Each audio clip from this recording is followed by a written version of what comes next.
আর হাতে মাত্র একটা দিন, তারপর 1 জুলাই তোমাদের অ্যাকাউন্টে অন্নপূর্ণার টাকা চলে আসবে।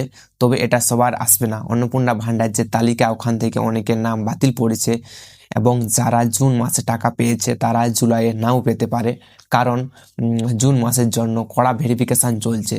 7টি বিষয়ে খুব গুরুত্বপূর্ণ তালিকা রাখা হয়েছে। তো ইতিমধ্যে যারা অ্যাপ্লাই করে নিয়েছো তারা এই 7টি বিষয় ফলো করছো কি না সেটা জানার জন্য ভিডিওটা অবশ্যই ফুল ওয়াচ করো এবং তো দেখো এখানে কি বলা হয়। তো এখানে বলা হয়েছে, আপনি অন্নপূর্ণা যোজনায় আবেদন করেছেন, তাহলে আপনার জন্য বড় আপডেট। নবান্নর তরফে প্রকল্প নিয়ে গুরুত্বপূর্ণ ঘোষণা হয়েছে। আবেদনকারীর জন্য নতুন তথ্য সামনে এলো, জেনে নিন এবার কি করতে হবে। হ্যাঁ, বিজেপি সরকার জনপ্রিয়তম প্রকল্পের তালিকার উপরের দিকে থাকবে অন্নপূর্ণা যোজনা নাম। বর্তমানে এদিকে এই প্রকল্প আবেদন কাজ চলছে। অন্যদিকে ভেরিফিকেশন পর যোগ্য আবেদনকারীদের অ্যাকাউন্টে টাকা পাঠাচ্ছে সরকার। তো আমরা প্রথমে জেনে নেব যে কি 7টি বিষয়ের ওপর ভিত্তি করে তোমাদের ভেরিফিকেশন হবে। তো ওই 7টি বিষয় হলো, 1 নম্বর বিষয়টা হলো ডিবিটি লিঙ্ক।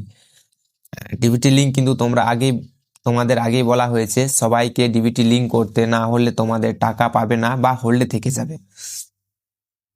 2 নম্বর হচ্ছে যারা এসআইয়ের তালিকা থেকে বাদ পড়েছে।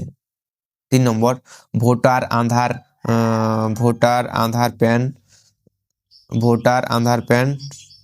আধার প্যান ডকুমেন্টগুলো যেমন তোমাদের সবগুলি ঠিকঠাক থাকে। 4 নম্বর হচ্ছে সরকারি চাকরি করো কিনা। তুমি যদি সরকারি চাকরি করো বা মোটা অঙ্কের বেতন পাও, তখন এটা হবে না। 5 নম্বর হচ্ছে পেনশনভোগী কিনা।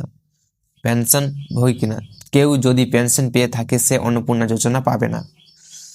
4 নম্বর হচ্ছে সম্পত্তি মালিকানা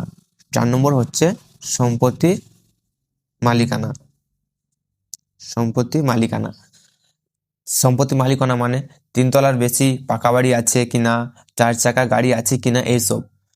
7 নম্বর হচ্ছে আপনি ট্যাক্স প্রদান করো কিনা।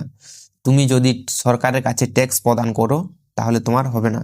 তো তোমাদের এই কয়েকটা জিনিস লক্ষ্য রাখতে হবে। খুব গুরুত্বপূর্ণ ভেরিফিকেশন চলছে। ভেরিফিকেশন পরে কিন্তু 1 জুলাই থেকে তোমাদের ব্যাংকে টাকা ঢুকে যাবে।